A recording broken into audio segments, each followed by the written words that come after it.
What's good, everybody? It's your boy Salem E-commerce, and today I'm dropping a video on how to ship items to Walmart Fulfillment Services, aka the Fulfillment Center. So in this video, we're going to break down step by step how to send a shipment to Walmart, right? And this is something that's going to take patience and practice and trial and error, as it is a new task to do, and it is much different than Amazon if you are selling on there or if you have sold there in the past. Before going into this video, there are a couple things that I did want to mention about Walmart fulfillment shipping that is great. So there are a few pros. The first pro is that it is extremely cheap to ship to Walmart at this time. It's not going to last forever, but since Walmart Marketplace is new and they're making it upcoming, they do have very cheap shipping. You could ship a large Home Depot box weighing in at 40 pounds for less than $10 to the fulfillment center. And the best part is there are no placement fees and there's also no low inventory fees, allowing you to save a lot of money. This is one of the many reasons why I love Walmart, and due to their cheap shipping, it makes it a great, great, great play. Without further ado, let's get into how to ship to WFS. All right, everybody. So we're going to dive straight into this video. Okay. So what we're going to do is we're going to go to the top left corner with the dots. We're going to click on that and we're going to go to WFS tab. And then we're going to go to shipments. On this screen that you see here, it is going to show you all of your shipments that are en route, all of your shipments that are completed, all of your shipments. Okay. This is going to show you all your shipments with everything that you need. And what you're going to do is simply go to send inventory. And what it's going to ask you, it's going to ask you for the address that you're shipping from. For example, I have a prep center in Indiana and I am in Ohio. I ship items to my house and ship myself, but my prep center also does. So depending on where I'm shipping from, I will change the address. So do keep that in mind. It is going to alter what fulfillment center the items are going to based on where it's shipping from. And if you don't change that, you could jeopardize getting your items checked in faster. So always make sure to do that. The next important thing is the inbound order ID is going to show up here. You're always going to want to put your estimated delivery date. And me personally, I always just do a week out from the day I'm creating the shipment. So I'm going to put this for February 13th. Now, if it doesn't get there by then, you do not get penalized. You do not get charged. I believe this is just for the system to see when they should expect your items. Now, the second thing is there are a couple options here. You could add items by doing item name, SKU, UPC, GTIN, EAN, and item ID. Now, what I recommend doing, and I tell all my students this and everyone that asks me on how to do the shipment, is I would either use the UPC or the Walmart ID. The Walmart ID is what is going to show up on the listing in the URL. That's going to be the numbers that is in the URL, essentially similar to an ASIN with Amazon. Or you could copy and paste the product title from the Walmart listing. I found this to just be a lot easier. When you pick different ones for different things, it causes confusion. And when I purchase my items, I like to fill out my sheet cleanly, which is why I always do the UPC or the Walmart ID. This is a trick that I do is I always have one tab open of the shipment, and then I'll have another tab open of all of my inventory. Okay. And the reason that I do this is I like to double check the prices before I send the items in. So let's say, for example, we wanted to ship the Zuzu Pets hamster ball. Okay. What I would do is I would click on it and I could either copy the item ID or you could copy the GTIN or you could copy Zuzu Pets hamster ball. So if we just copy and paste that and put this in the item name, as you can see, it allows us to add the item. If we do it by Walmart ID, it also allows us to add the item. So I just wanted to show you that. So I like to cross-reference and have two different tabs open.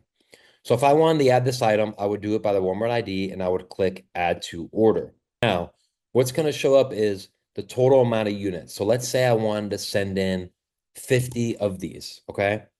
It is then going to ask for a master case. And as it says here, master case is how you're packing the outermost box. Each box may have a single sellable unit, or it may have an inner case packed with multiple sellable units together. So for example, let's say we bought a box of a 12 pack of Tic Tacs, okay? And we were sending in a 12 pack.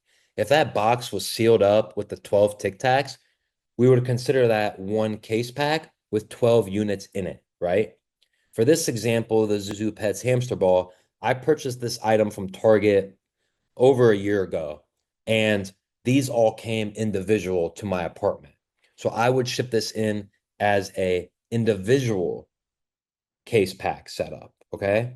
After you do that, you're good. Now, another question that I get a lot is F and SKU labels. I have not F and SKU'd anything that I have sent to Walmart in the 2 years that I have been selling on there. I have never had any issues. I have never been charged. They are okay with using UPCs as long as they match. If you are in doubt of your UPC, then by all means, feel free to put a FNN SKU on it. But me personally, I do not use this unless my prep center asks for it, which is very rare. To print off the SKU label, what you're going to do is you're going to click the print button.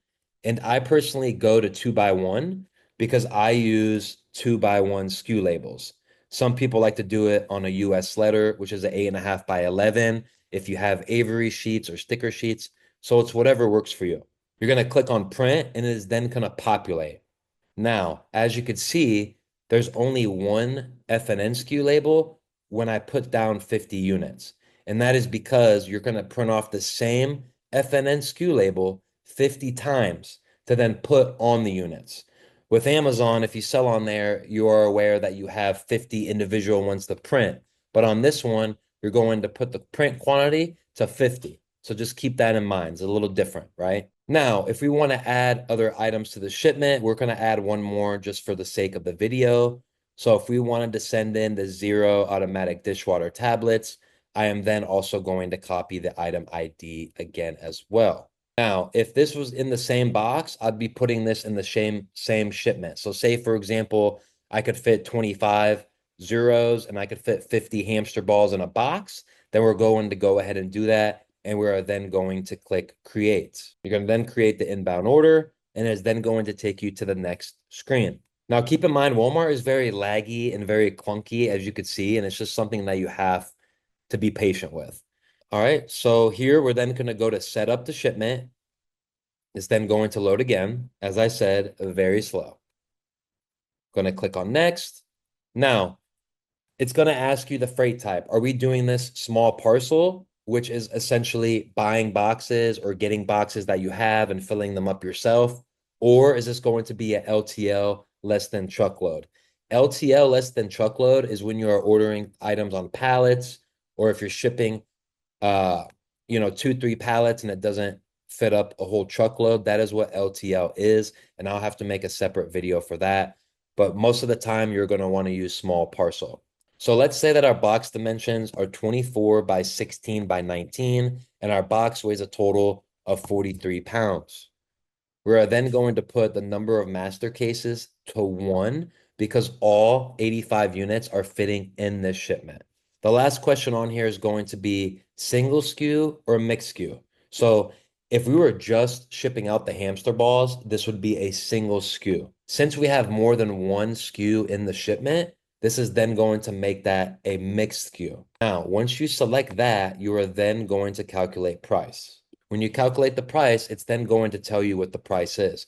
And as you can see here, shipping a 24 by 16 by 19 package weighing in at 43 pounds is going to cost you $9.21. So if we do the math on this, okay, $9.21 divided by 75 units equals 12 cents a unit to ship into Walmart. Absolutely insane. So awesome. Just wanted to show you that. Next, you're going to go to next, right? If there's any pickup contact details, you could fill them out here. I personally do not fill this out, so you could simply click next. And then it's then going to show you the confirm shipment screen. And when you accept this, you're going to click the checkbox that accepts the price estimate, and you're then going to click confirm. All right, so it says your shipment is now confirmed. Next, print your labels. So what you're going to do is you're going to click on this print labels here, and there are 2 labels that you need to print out. The first one is going to be the ship date label, and the second one is going to be the WFS receiving label. You are then going to print both of those out and you're going to put them on the box that you're sending into Walmart. Now, it doesn't matter how you position these. It could be on the front, on the back, but both labels need to be on the box. One for the carrier, which is going to be FedEx, which is preferred by Walmart, and one for WFS to receive and fulfill your inventory. So you must put both on the box. I say that emphasizing it because you'd be surprised. After you do that, you could go back out to your orders and you're all set there. Now, like I said, this does take practice. It does take patience. The hardest part is converting your items from seller fulfilled to WFS eligible. And if an item is not WFS eligible, you are then not able to add it to the shipment, which is going to cause issues. So please make sure that you do that. I'm very excited to see how long these prices stay, but I'm taking full advantage of this. And the one thing that I didn't mention in this video is that you could ship any size box.